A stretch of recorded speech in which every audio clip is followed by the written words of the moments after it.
नितिन गडकरी जी, मैं आंख में आंख मिलाकर आपको कह रहा हूँ, आपने एक आदमी बोला मैं यहाँ, और आपका जो बेटा बढ़ाओ योजना है साहब, जिसमें आपके बेटे करोड़पति है, उसके भी दस्तावेज सामने कीजिए साहब। क्या आपके इस क्रांति से लोग आपके साथ जुड़ेंगे और सरकार डरेगी? 100%। सरकार ने हमको परसों पुलिस स्टेशन में बंद कर दिया, आज परमिशन नहीं दिया कैंडल लाइट मार्च करने को, तब भी हम यहाँ खड़े हैं, हम पीछे नहीं हटे। सरकार के आंख में आंख मिलाकर हम देखें। आपने नितिन गडकरी जी को चैलेंज भी किया कि आपने एक मांगा था, हमने 6 ला के दिए, और आप ला के भी दे रहे हैं। आगे नितिन गडकरी, क्या लगता है कि आपके आवाज को सुनेंगे और आपके जो आप सवाल कर रहे हैं उस पर सही मुद्दा होगा, लोगों के लिए भला होगा? अगर नितिन गडकरी जी को इतना अहंकार नहीं होगा, हमें कह रहे हैं failed unemployed social activist Hardeep Puri ji, हमें बहुत फक्र है हम फेल्ड अनएम्प्लॉयड सोशल एक्टिविस्ट है। कम से कम हम अपने पिताजी के पैसे पे तो नहीं पल रहे, बहुत फक्र है हमें।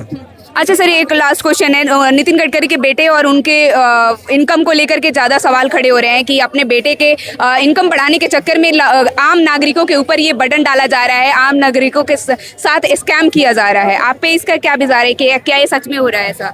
देखिए, मैं आपसे सिंपल सवाल पूछ रहा हूँ मैम, मैं आपको जानता नहीं हूँ, क्या आपके पिछले 2 साल में महंगाई बढ़ी है कम हुई है? बढ़ी है। पेट्रोल के दाम बढ़े कम हुए? प्रदूषण बढ़ा है कम हुआ है? बढ़ा है। आपकी गाड़ी की मेंटेनेंस बढ़ी है, तो फायदा आपका हुआ है कि नितिन गडकरी के बेटे का हुआ है? बेटे का हुआ है। सर, ये प्राइस में भी भेदभाव हो रखे हैं, जैसे एक 102 रुपया 20 रुपया ऐसे मिल रहा है, एक 165 समथिंग मिल रहा है। इस प्राइस को लेकर के आप हम वही कह रहे हैं, नेपाल और भूटान हमसे पेट्रोल खरीदते हैं सस्ते में। उन्होंने तो मना कर दिया, भूटान ने तो मना कर दिया कि हम नहीं खरीदेंगे शुद्ध पेट्रोल। वो हमसे शुद्ध पेट्रोल खरीदते हैं, नेपाल भूटान हमसे शुद्ध पेट्रोल खरीदते हैं। एथेनॉल 20 को मना किया, शुद्ध पेट्रोल अभी भी खरीदते हैं। वो हमसे शुद्ध पेट्रोल खरीदते और हमसे सस्ते बेच रहे हैं। ये कैसे हो रहा है मुमकिन? वो तो हमसे ही खरीद रहे हैं ना पेट्रोल, और हमसे सस्ता बेच रहे हैं। एथेनॉल 20 को क्यों मना किया? क्योंकि स्टोरेज फैसिलिटी नहीं है। सर, एक लास्ट क्वेश्चन रहेगा। अभी तक 20% एथेनॉल मिलाया जा रहा था पेट्रोल में, अब 85% की बात चल रही है। ये कितना? 100 डाली है, बट इंफ्रास्ट्रक्चर बनाइए ना। हम एथेनॉल के खिलाफ नहीं है, हम कह रहे हैं एथेनॉल 10 वाली गाड़ी में एथेनॉल 10 दो और इसके दस्तावेज सार्वजनिक करो एथेनॉल 20 के। इसके अलावा हम क्या कह रहे हो, जिन गाड़ियों में दिक्कत है उन गाड़ियों का सोल्यूशन लाओ। क्या गाड़ी कंपनियां जितनी भी एजेंसी है वो नितिन गडकरी या इस गवर्नमेंट से डरी हुई है? वो तो डायरेक्ट मना कर रहे हैं कि हम गाड़ियों को मुझे नहीं पता, वो एथेनॉल मिली हुई है, हमारी गलती नहीं है। मुझे नहीं पता वो नितिन जी से इंस्पायर्ड है या ईडी से पस्पायर्ड है, लेकिन जो कर रहे हैं वो गलत कर रहे हैं। अगर एथेनॉल 10 वाली गाड़ी में एथेनॉल 20 वाला पेट्रोल जाता तो अपने गाड़ी को अपग्रेड क्यों करवाया? सर्टिफिकेशन क्यों लिया?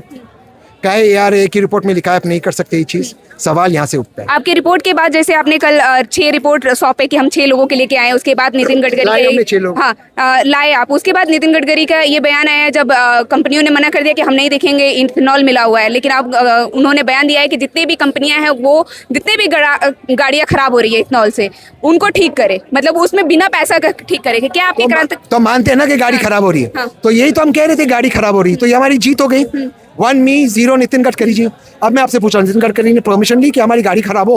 गराज में 3 दिन जाए। आपके पास एक बाइक है, अगर आपकी स्कूटी बाइक खराब हो 3 दिन गराज में, आपको परेशानी होगी कि नहीं? आपसे परमिशन ली थी? फ्री में भी करेंगे, होगी कि नहीं आपको परेशानी? यही तो कह रहे हैं हम, क्यों परमिशन नहीं लिया? ये लोकतांत्रिक देश है। एक नितिन गडकरी जी से कुछ कहना चाहेंगे आप? नितिन गडकरी जी, मैं आंख में आंख मिलाकर आपको कह रहा हूँ, आपने एक आदमी बोला मैं यहाँ जंतर मंतर पे छेला, आपने पुलिस को लाया सामने, मुझे तुगलक पुलिस स्टेशन भेजा, मैं तब भी बाहर निकला। इसके बाद आपने मेरे को कैंडल लाइट अलाउ नहीं किया, मैं तब भी जंतर मंतर पहुंचा।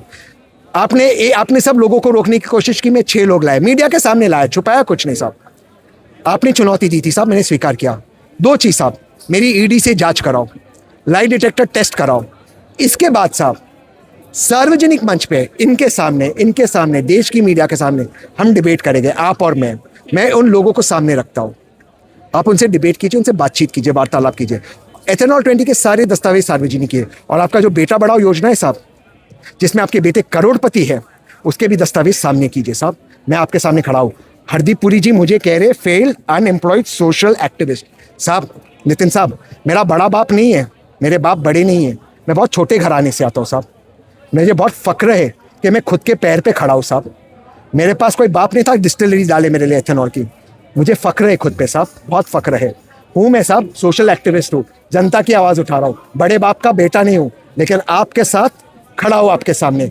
जो कर सकते साहब कीजिए, मैं आपके सामने खड़ा हूँ। पुलिस को रखा, मैं वहां से बाहर निकला, आपने कैंडल लाइट रोका, मैं जंतर मंतर आया। आपसे मैं डरता नहीं हूँ सर, कीजिए, आप मुझ पर जांच कीजिए। Thank you so much sir. बस मैं एक फोटो ले लूँ, एक फोटो लेने, बस एक सेकंड, ये पहले से खड़ी है।